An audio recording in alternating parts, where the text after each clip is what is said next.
Good morning and welcome back. Today we have Crisis Line Executive Director Jamie Borman joining us. Thank you for being here today. Thank you so much for having me. Well, I'm glad to have you because you have an incredible event. This is the second time you're doing it. What do you have going on? Yeah, so on September 25th at the historic terminal station, we're going to be having our Sip Sip Hooray fundraiser. It's a wine tasting and also a 5-course tasting menu from Compass Rose Cafe, and an opportunity to raise money for Crisis Line and Safe House. Okay, and so I want to talk about it. This is the second time you're doing this. What's different this year than the last time you did this? Yeah, so we have a completely different menu. Chef Hardy at the Bibb County School District Culinary Program has created a phenomenal menu for us. Like I mentioned, it's 5 courses. And then Dave Boyle, who is our wine expert, will be there to discuss the pairings of the wine. So all the wine is different from the last event and the menu is completely overhauled. So we're really excited about that. And so I have to ask, why do you do this event? What is it for? So this event raises money to help support domestic violence and sexual assault victims in our community. So the services that Crisis Line provides are completely free of charge to everyone who's experiencing those crimes, regardless of their income. And so having fundraisers like this allows us to continue to provide those services. And so while this is a fun event and it's an opportunity for the community to come together, at the end of the day, it's to raise money for us to continue to provide those services here in the community. All right, and so I want to get into, Crisis Line. You do a lot in our community. What exactly do you do for folks that have never heard about this organization? What do you do and how do people get connected if they need your resources? Sure. So Crisis Line and Safe House has been in this community for almost 50 years. We provide a 24-hour crisis hotline where anyone experiencing crisis in our community can contact us.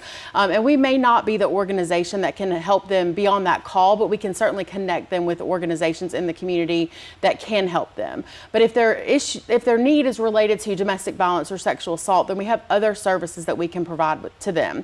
For instance, we have a legal services program where we assist with temporary protective orders, and we have an attorney that can help with civil matters related to domestic violence or sexual assault. We also have a counseling program where we have 2 master's level therapists that provide one-on-one therapy as well as support groups to victims.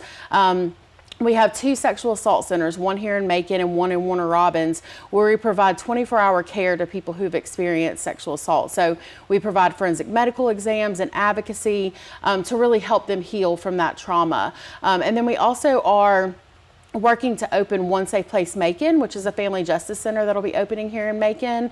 And then of course we have our shelter program that will provide emergency housing to people who are fleeing domestic violence or sexual assault and need a safe place to stay. That is incredible. And so I have to ask, you do quite a bit. I mean, and you're talking about these services being free and you're wanting to help the community.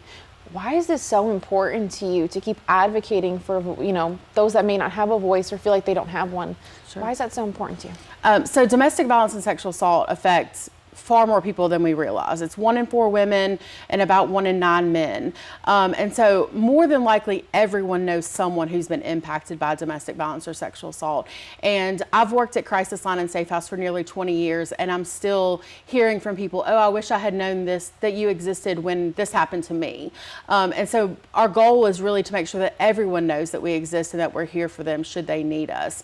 And so it's really important to me and to our organization that the community is aware that we're there and can get people connected to us when they've experienced these things. And so I want to talk about the fact, you have these resources for folks that may need them, but for, let's say, someone that maybe doesn't, but they want to help and support your mission. How can they be supporting you during this event, whether that be attending Sip Sip Hooray or beyond that? How can they help you guys out? Sure. So if someone wants to donate financially, we can take donations through our website. But if they want to do a donation drive at their job or at their church or with some other civic organization that they're a part of, we always can use paper products. So paper towels, toilet paper, things like that we can use in our shelter. But we also take items that we can give to people when they leave our shelter, when they're establishing their own home, that help them set it up. Things that you don't think about how expensive it really is when you have to get it all at the same time. So kitchen items, cleaning items, again, paper towels, toilet paper, anything that someone would need to establish their home. We take donations of those items so that we can give it to people when they're setting up their own home after leaving our programs. That is incredible. If you'd like to find out more about this event or how you can help advance their mission, head on over to our website, 41NBC.